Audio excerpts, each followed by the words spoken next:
A Hillary Clinton win in the 2016 election would have spelled a different story for women in the United States and around the world. Instead of attacks on reproductive and immigrant rights from the White House, there could have been proposals on paid family leave and living wages, and potentially comprehensive immigration policy, but that's not what happened. Donald Trump won, and yet though it's not the end of the story. A Trump presidency has inspired women across the country to fight even harder for their rights, and in that struggle, there are a few standout women who could end Trump's presidency. Much of the collective energy this year has been spent trying to maintain the rights that have been afforded to women in the past, fighting the Trump administration in court and in Congress. But it's time to look forward, too. The 2018 midterms are coming up already, and women will be key to the Democrats winning majorities in the House and Senate. 2020 will be here before you know it, and there are women contenders to watch, support, and encourage. And meanwhile, Trump's agenda can continue to be blocked in Congress, if not officially ending his tenure, then by limiting the effect his presidency can have. These are the women who could end Trump's presidency, and they need your support now and in the years to come. The most straightforward way to end the Trump presidency is by beating him at the ballot box again, just this time with the Electoral College in line too. There are some big-name Democratic women on the short list for 2020 nominee. One of them is Sen. Kamala Harris. Coming from the anti-Trump hotbed of California, Harris, first elected in 2016, has a lot of leeway to speak out against the president. She has been doing so on Twitter and beyond, and other Democrats are noticing. Her signing on to Sen. Bernie Sanders' Medicare for All bill could possibly endear her to his supporters, too. Harris has not expressed interest in a 2020 run, but she hasn't denied it either. In a recent interview, she laughed at the idea and said she didn't even know what she was having for dinner. Another big name on the short list for 2020 is New York's Sen. Kirsten Gillibrand. She was appointed to fill Clinton's seat in 2009, and she could follow in her predecessor's footsteps, running for the highest office in the country. Having evolved from a blue dog Democrat to one of the chamber's most liberal members could be a disadvantage, or an asset. She comes from the more conservative upstate New York and may be able to connect with Midwestern voters who didn't show up for Clinton last year.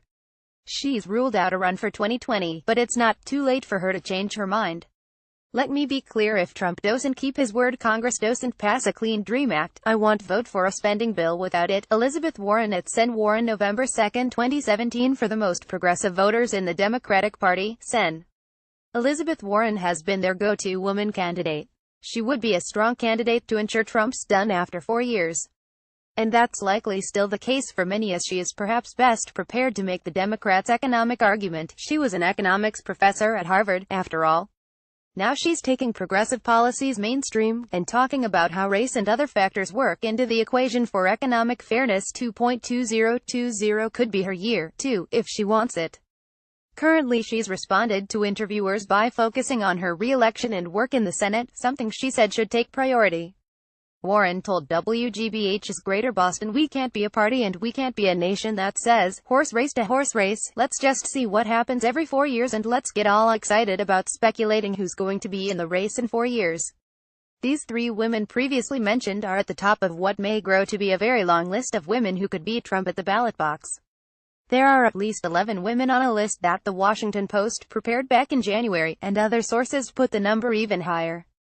More women leaders will continue to rise to the forefront between now and the beginning of campaign season. Among other names that have been floated are Sens. Amy Klobuchar from Minnesota, Tammy Duckworth from Illinois, and Tammy Baldwin from Wisconsin. All are elected officials from the Midwest, an area where Democrats performed poorly in 2016. House Minority Leader Nancy Pelosi has been a controversial figure even within the Democratic Party for a while now.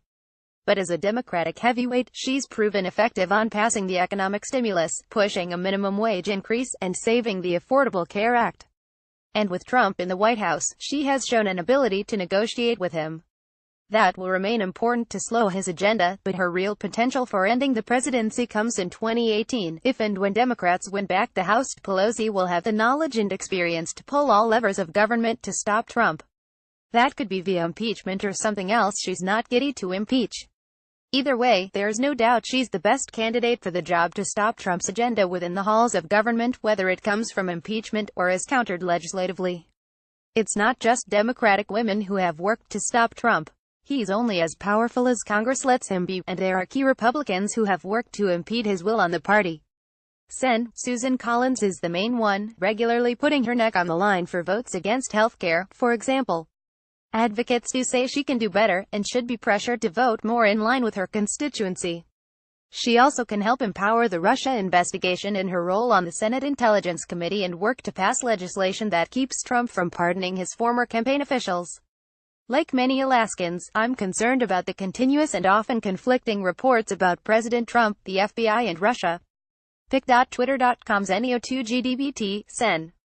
Lisa Murkowski at Lisa Murkowski, May 17, 2017. Republican Sen. Lisa Murkowski is also a vital ally in the Senate for the next couple of years at least. She's shown she can win a write-in campaign against right-wing, pro-Trump Republicans.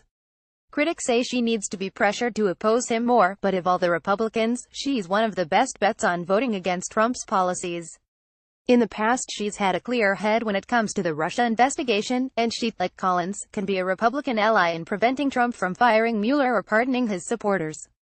President Trump, Sec. Mattis, and DOD should send the Navy, including the USNS Comfort, to Puerto Rico now. These are American citizens. https://coj2fvg4eon, Hillary Clinton at Hillary Clinton, September 24, 2017. Now, I'm not suggesting she run again.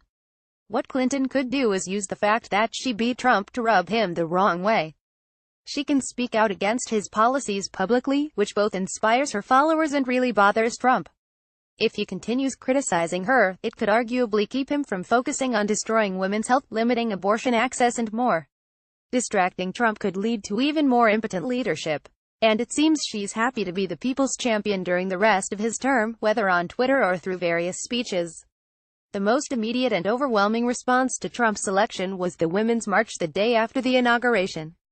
Keeping the momentum going has proven difficult for these impressive organizers. Inviting Bernie Sanders to the Women's Convention upset many Hillary supporters, and the divides in the Democratic Party will remain a challenge.